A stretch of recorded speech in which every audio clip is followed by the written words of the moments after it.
যারা আছো প্লিজ একটা লাইক দিয়ে কমেন্টে চলে আসো। আমি আইছি।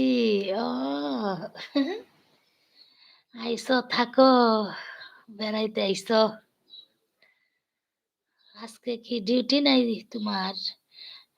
তাহলে এতক্ষণ কোরআন শরীফ পড়তেছিলে। কোরআন শরীফ পড়া শেষ হয় নাই। মেয়ের সাথে কথা বললাম।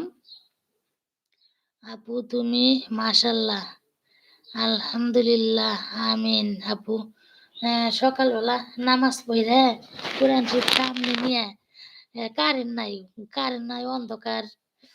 পরে আর মেন মোবাইলে, এই মোবাইলে তো লাইভ চালু করি, এই মোবাইলে কথা বলা যাবে না দেখে ওই যে আরেকটা মোবাইলের নাম্বার উঠাইয়া ছোট মেয়ের ফোন বড় মেয়ের ফোন দিছি, ধরলো না, ছোট মেয়ের সাথে কথা বললাম। তাহলে